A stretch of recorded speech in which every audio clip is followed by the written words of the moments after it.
नमस्कार। सरकार ने हाल ही में अपने 11 साल के कामकाज पर एक ई-बुक्स जारी की है, जिसे अमृतकाल का ब्लूप्रिंट भी कहा जा रहा है। तो आखिर इस रिपोर्ट में है क्या? चलिए जरा गहराई से देखते हैं कि नए भारत की ये कहानी क्या कहती है। तो रिपोर्ट की शुरुआत ही होती है एक बड़े दावे से। ये कहानी नए भारत की है। यही लाइन पूरी रिपोर्ट का टोन सेट करती है। तो चलिए फिर देखते हैं कि इस नए भारत की तस्वीर किन दावों और आंकड़ों से बनाई गई है। और इस कहानी का स्केल कितना बड़ा है, इसका अंदाजा आप इसी एक आंकड़े से लगा सकते हैं। 81 करोड़ लोग। सोचिए जरा, देश की आधी से ज्यादा आबादी को मुफ्त अनाज दिए जाने का दावा किया गया है। मतलब साफ है, हम यहाँ छोटी मोटी योजनाओं की नहीं बल्कि बहुत बड़े पैमाने पर हुए काम की बात कर रहे हैं। तो सवाल ये है कि इतने बड़े पैमाने पर काम करने के पीछे की सोच क्या है, क्या फिलॉसफी है? ये रिपोर्ट दो मुख्य सिद्धांतों पर जोर देती है, जिन्हें सरकार की हर नीति का आधार बताया गया है। पहला और सबसे अहम सिद्धांत है अंत्योदय। अब ये शब्द सुनने में शायद थोड़ा भारी लगे, पर इसका मतलब बहुत सीधा है।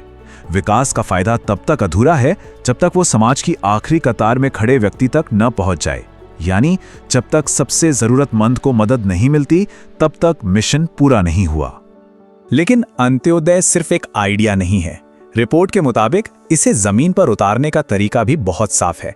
लक्ष्य सिर्फ योजना बनाना नहीं, बल्कि उसे 100% लोगों तक पहुंचाना है। इसका मतलब है कि लोग सरकारी दफ्तरों के चक्कर ना काटें, बल्कि सरकार खुद हर जरूरतमंद तक पहुंचे। और दावा यह है कि इससे वोट बैंक की राजनीति की जगह असली सशक्तिकरण होता है। ठीक है, सिद्धांत तो समझ लिए, पर आम इंसान की जिंदगी पर इसका क्या असर हुआ? चलिए अब उन दावों पर नजर डालते हैं जो सीधे सीधे लोगों के एम्पावरमेंट से जुड़े हैं। सबसे पहली और सबसे बड़ी जरूरत, एक अपना घर। रिपोर्ट का दावा है कि प्रधानमंत्री आवास योजना के तहत 4 करोड़ से ज्यादा परिवारों को अपना पक्का घर मिला है। ये वाकई में एक बहुत बड़ा आंकड़ा है, जो बताता है कि वेलफेयर स्कीम्स किस लेवल पर काम कर रही हैं। और ये सिर्फ आंकड़े नहीं हैं, इनके पीछे जिंदगी बदलने की बात है। जैसे जल जीवन मिशन को ही ले लीजिए। रिपोर्ट में इस बात पर खास तौर पर जोर दिया गया है कि कैसे घर घर नल का पानी पहुंचने से उन महिलाओं की रोज की कठिनाई खत्म हुई, जिन्हें पानी के लिए मीलों पैदल चलना पड़ता था। अब बात करते हैं आर्थिक सशक्तिकरण की।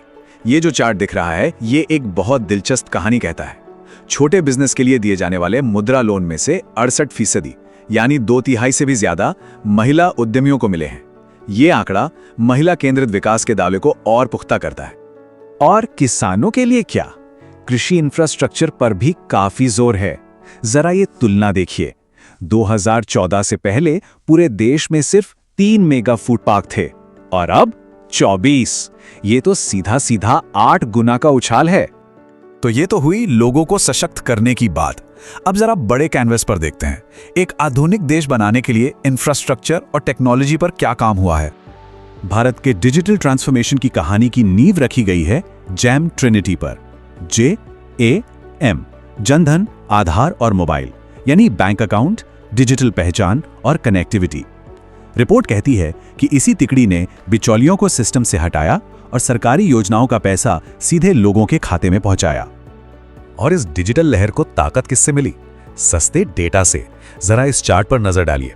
2014 में जो डेटा 300 रुपए से ज्यादा का था, आज वो 10 रुपए से भी कम का है।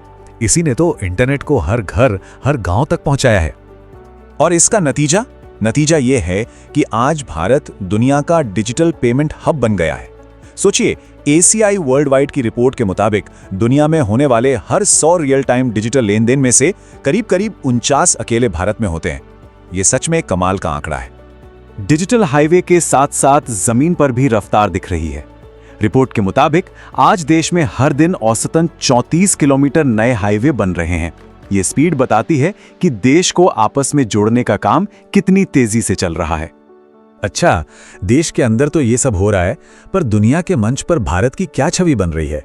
रिपोर्ट कहती है कि अब भारत एक ज्यादा आत्मविश्वासी और आत्मनिर्भर देश के तौर पर उभर रहा है। और इसका सबूत हमें हाल के कुछ सालों में देखने को मिला है।